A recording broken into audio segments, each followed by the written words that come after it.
Hello everyone, स्वागत है आप सभी का आपके अपने यूट्यूब चैनल लक्ष्य चुनिए ज्ञान से यूट्यूब चैनल पर। तो दोस्तों, सबसे पहले आप सभी को मेरा प्यार भरा नमस्कार।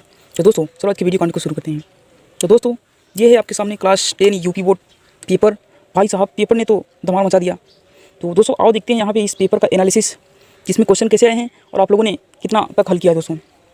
तो यहाँ पे देखिए दोस्तों, यहाँ पे मुद्रित पृष्ठों की संख्या 8 है। इसके बाद 801 यहाँ पे पेपर का यहाँ पे कोड है।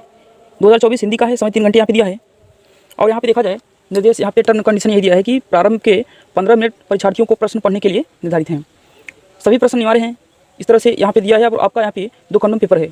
इस प्रश्न पत्र के खंड अ में 20 बहुविकल्पी प्रश्न हैं, जिनमें दिए गए 4 विकल्पों में से सही विकल्प का चयन करना। ओके, इसके बाद खंड अ के बहुविकल्पी प्रश्नों हेतु प्रश्न के लिए 1 अंक निर्धारित है। प्रत्येक बहुविकल्पी के लिए OMR सीट पर उत्तर देने के लिए यानी कि देने के पश्चात संबंधित गोले को काटे नहीं तथा इरेजर एवं व्हाइटनर का उपयोग न करिए। तो आप लोगों ने सावधानी बरती होगी। अब आओ यहाँ पे देखते हैं खंड अ को। यहाँ पे बहुविकल्पी प्रश्न है यहाँ पे, तो देखते हैं। यानी कि प्रत्येक प्रश्न यहाँ पे 1 अंक का यहाँ पे आपके सामने लिखा है। तो यहाँ पे लिखा है दोस्तों, फर्स्ट यहाँ पे क्वेश्चन है कि शुक्ल युग के लेखक नहीं हैं। तो यहाँ पे आपको देखना है शुक्ल युग के लेखक कौन है, नहीं है। तो यहाँ पे ये जयशंकर प्रसाद हैं, ये आचार्य रामचंद्र शुक्ल, ये प्रेमचंद और ये भारतेंदु हरिश्चंद्र। तो यहाँ पे भारतेंदु हरिश्चंद्र जो हैं ये यहाँ पे शुक्ल युग के लेखक नहीं है, ध्यान रखें, आप लोगों ने लगाया होगा। इसके बाद यहाँ पे सेकंड क्वेश्चन यहाँ पे है कि पूस की रात कहानी के लेखक हैं। तो यहाँ पे पूस की रात कहानी के लेखक आप लोग जानते हो, ये मुंशी प्रेमचंद हैं। ओके, इसके बाद यहाँ पे दोस्तों देखते हैं अगला क्वेश्चन यहाँ पे है, आप लोग देख सकते हैं। यहाँ पे थर्ड क्वेश्चन आप लोगों के सामने है, आप लोग देख सकते हैं यहाँ पे जो भी है दोस्तों। तो यहाँ पे थर्ड क्वेश्चन है कि सिंदूर की होली के नाटककार हैं। तो यहाँ पे अगर देखोगे तो ये यहाँ पे जयशंकर प्रसाद ये नहीं हो सकते, राम कुमार वर्मा भी नहीं है, लक्ष्मी नारायण मिश्र। तो यहाँ पे ये हुए सी के। और यहाँ पे चौथा क्वेश्चन है कि रूस में 25 मास यात्रा वृत्ति के लेखक हैं। तो यहाँ पे अगर आप देखोगे तो डायरेक्ट यहाँ पे आप कर सकते हो कि राहुल संकृत्यायन जी हैं, क्योंकि इन्होंने ही 25 मास यहाँ पे रूस में बिताए थे। ओके, पाँचवां यहाँ पे कि माटी हो गई सोना संस्मरण के लेखक कौन है। तो अगर यहाँ पे देखोगे तो यहाँ पे इस 5वें क्वेश्चन का यहाँ पे आंसर हो जाता है कन्हैयालाल मिश्र प्रभाकर जी हैं। कौन है? कन्हैयालाल मिश्र प्रभाकर। इसके बाद यहाँ पे छठवां है कि रीत काल को अलंकृत काल किस विद्वान ने कहा है। तो यहाँ पे देखोगे तो ये मिश्र बंधुओं ने कहा है, ध्यान रखें। तो यहाँ पे निम्नलिखित में से कौन सी कृति रीतकालीन कवि देव की नहीं है। ओके, तो यहाँ पे देख सकते हो कविता एक केशवदास की है, भावविलास यहाँ पे ये दूसरे कवि की है, भवानी विलास भी यहाँ पे है, इसके बाद रस विलास भी है। तो यहाँ पे जो कविता है ये केशवदास की है, तो यहाँ पे ये है इसका सही आंसर। ओके, अठवां यहाँ पे भारतेंदु की विशेषता या प्रवृत्ति नहीं है इसमें से। तो राष्ट्रीयता की भावना, अंग्रेजी शिक्षा का विरोध, ये सब है यहाँ पे। सामाजिक चेतना का विकास, काव्य भाषा के रूप में खड़ी बोली का प्रयोग। तो यहाँ पे अगर आप लोग इस प्रश्न का यहाँ पे उत्तर देखोगे तो यहाँ पे हो जाएगा काव्य भाषा के रूप में खड़ी बोली का प्रयोग। ओके, यहाँ पे डी होगा। नवा क्वेश्चन यहाँ पे आप लोग देख सकते हैं। तो यहाँ पे दिया है कि 1943 ईस्वी में प्रकाशित तार सप्तक का संपादन किसने किया। तो यहाँ पे डायरेक्ट आप लोग जान सकते हो सचिदानंद हिरानवास आगे इन्होंने 4 तार सप्तक प्रयोग का तार सप्तक का यानी कि प्रकाशन किया। और यहाँ पे 10वां क्वेश्चन है कि राम की शक्ति पूजा किसकी रचना है। तो यहाँ पे आप लोग देख सकते हो, यहाँ पे ये है सूर्यकांत त्रिपाठी निराला जी की भैया, जैसा कि आप लोग जानते हो। और जयशंकर प्रसाद, रामनिवास त्रिपाठी, महादेव वर्मा, इन सब की तो हो नहीं सकती। इसके बाद यहाँ पे 11 नंबर का क्वेश्चन है, आप लोग देख सकते हैं कि हाथी जैसा देह है, गैंडे जैसी खाल, तरबूजे की खोपड़ी, खरबूजे में गोल, उपयुक्त पंक्ति में कौन सा रस है। तो यहाँ पे इसका आंसर यहाँ पे हो जाएगा डी नंबर का, कौन सा? हास्य रस है, ध्यान रखें, इसका हास्य रस होगा।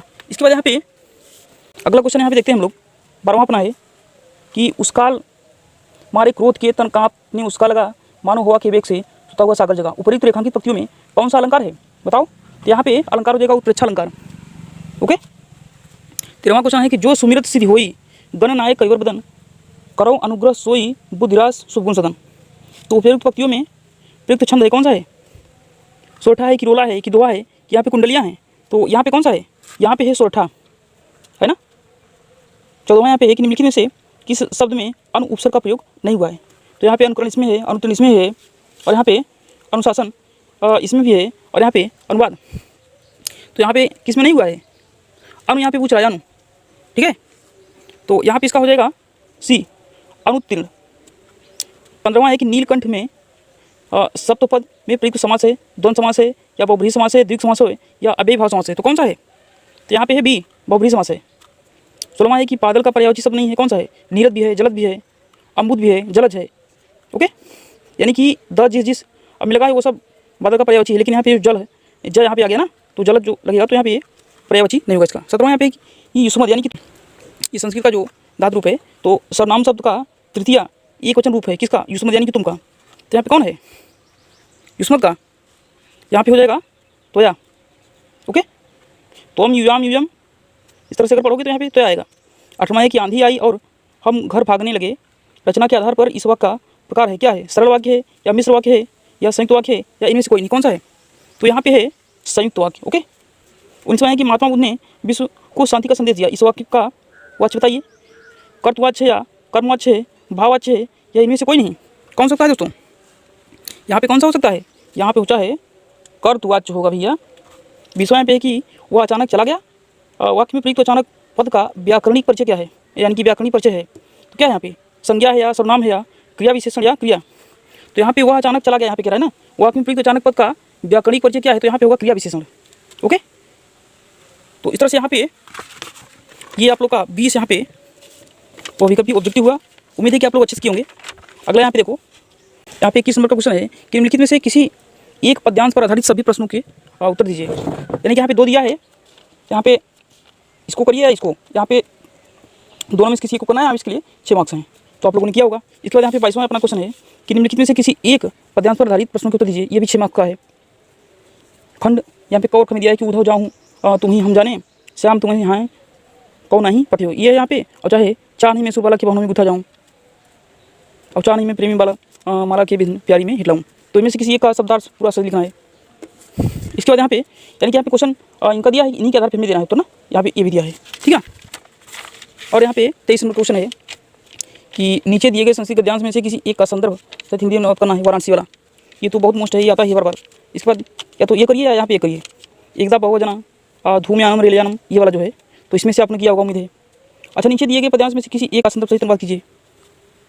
यहाँ पे कहा है कि सार्थ प्रवस्थो मित्रम किन शिवन मित्रम गृह सतः और आसु आतुरस्य चकी मित्रम किसमिनम मित्रम मरिष्यत, यहाँ पे है। अथवा ये करिए बंधनम मरणम वापी जयो वापी पराजय। ओके, फिर 25वां पे 25वां यहाँ पे आपका है खंड काव्य वाला, जो भी आपका होगा जहाँ से भी आप लोग होंगे, अगर मिर्जापुर वाराणसी और इधर क्षेत्र से होंगे तो आपका ज्योति जवाहर होगा।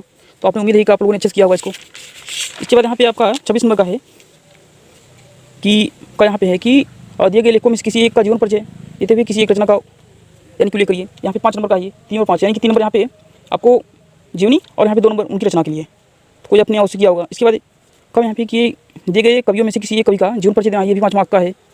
शानदार, आप लोगों ने किया होगा अच्छे से इसको। और यहाँ पे 27 नंबर है कि अपनी पाठ्यपुस्तक में संस्कृत खंड काव्य में से कंठस्थ एक श्लोक लिखिए और जो इस प्रश्न पत्र में आया हो, तो आप लोगों ने किया होगा चैप्टर 9 से। बहुत यहाँ पे श्लोक दिए थे।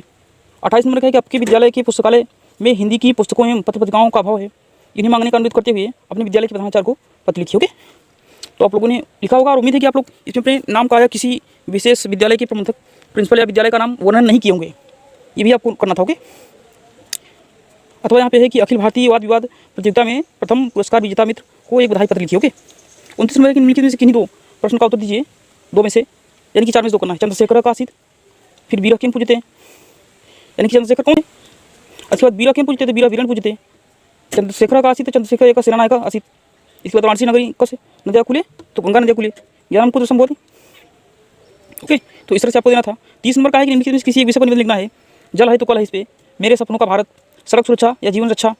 इसके बाद सांप्रदायिकता जो है एक अभिशाप है, क्या है, कैसो। इसके बाद जीवन में कंप्यूटर का महत्व, ये बहुत पड़ गया है। तो इसलिए यहाँ पे इस प्रकार से आपका 30 क्वेश्चन था भाई साहब। उम्मीद है कि आप लोग बहुत अच्छे से किए होंगे। तो बताइए वीडियो कैसा लगा। Thank you.